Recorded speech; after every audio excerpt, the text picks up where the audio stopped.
বন্যার পানি নামলেও ঘরবাড়িতে ফিরতে পারছেন না দুর্গতরা। পানি নামার পর ফুটে উঠছে ক্ষয়ক্ষতির ভয়াবহতা। কুমিল্লায় গোমতী নদীর উজানের পানি নামতে শুরু করলেও নতুন সংকটে পড়েছে বাসিন্দারা। ঘরের ভেতর পানি ঢুকে নষ্ট হয়েছে মেঝে, আসবাবপত্র। ক্ষতিগ্রস্ত হয়েছে কাঁচা বাড়িঘর এবং রাস্তাঘাট। প্রিয় নম্বর সেট করে বিকাশে সেন্ড মানি করুন ফ্রি। বুড়িচংয়ে প্রায় ৫,০০০ বাড়িঘর সম্পূর্ণ ক্ষতিগ্রস্ত হয়েছে। নোয়াখালীর বেশিরভাগ এলাকায় বাড়িঘর, দোকানপাট এখনও পানিতে ডুবে আছে। শহরে পানি থাকলেও দোকানপাট খুলতে শুরু করেছেন ক্ষুদ্র ব্যবসায়ীরা। লক্ষ্মীপুরে ব্যবসা প্রতিষ্ঠান ও ঘরবাড়ি থেকে পানি নামায় পরিস্থিতির কিছুটা উন্নতি হয়েছে। ১৯৮টি আশ্রয় কেন্দ্র থেকে বাড়ি ফিরতে শুরু করেছেন বানভাসীরা। তবে এখনও আশ্রয় কেন্দ্রে রয়েছেন ৩২,০০০ মানুষ।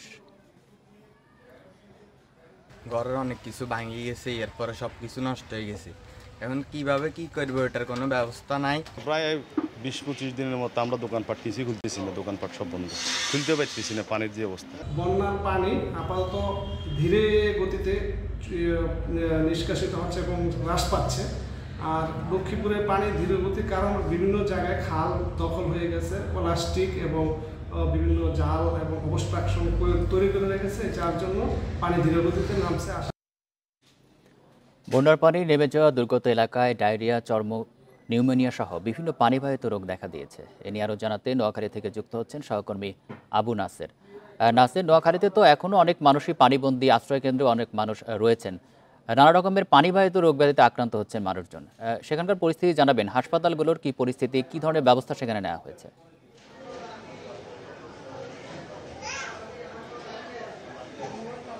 আমি এখন আছি 250 শয্যা নোয়াখালী জেনারেল হাসপাতালে। এই হাসপাতালে ডায়রিয়া ওয়ার্ডের বেড রয়েছে মাত্র 16টি। এই 16টি বেডের প্রায় 10 গুণের অধিক রোগী ভর্তি হয়েছে এবং তাদেরকে জায়গা দিতে না পেরে মেঝেতে অনেককে চিকিৎসা দিতে হচ্ছে।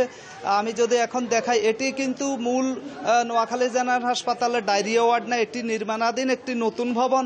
এই ভবনের নিচে এবং ফ্লোরে এবং বেডে অসংখ্য রোগীকে রাখা হয়েছে। যদি দেখায়, এটি কিন্তু মূল ডায়রিয়া ওয়ার্ড না, এটি গত 3 দিন থেকে নির্মাণাধীন ভবনে এই ওয়ার্ডটি অস্থায়ীভাবে করা হয়েছে রোগীর চাপ সামাল দিতে না পেরে। যদি দেখানো যাচ্ছে, নিশ্চয়ই আমাদের ক্যামেরায় নিশ্চয়ই এসছে, এই ফ্লোরটির একেবারে মেঝেতে সমানে গাদাগাদি করে ডায়রিয়া রোগীরা রয়েছেন এবং যারা রয়েছেন এদের মধ্যে শিশুরাই বেশি রয়েছেন। শিশু থেকে বয়স্ক, মাঝবয়সী সবাই রয়েছেন এবং প্রত্যেকেই খুব বাজে অবস্থায়। এবং প্রতিনিয়তই এখানে যারা ইনচার্জ রয়েছেন এই ওয়ার্ডের, ডায়রিয়া ওয়ার্ডের নার্সিং ইনচার্জ, তিনি জানিয়েছেন যে প্রতি 5 মিনিট পর রোগী আসতেছে এবং এই যে বাড়তি রোগীর চাপ সামাল দিতে এখানকার ডাক্তার, নার্স এবং চিকিৎসার সাথে সংশ্লিষ্ট যারা কর্মকর্তা কর্মচারী রয়েছেন, পরিচ্ছন্নতা কর্মী, তাদেরকে খুবই হিমশিম খেতে হচ্ছে। এই ভবনটিতে নিশ্চয়ই দেখা যাচ্ছে, এই ভবনটিতে কিন্তু ফ্যানও লাগানো যায়নি, নির্মাণাধীন ভবন,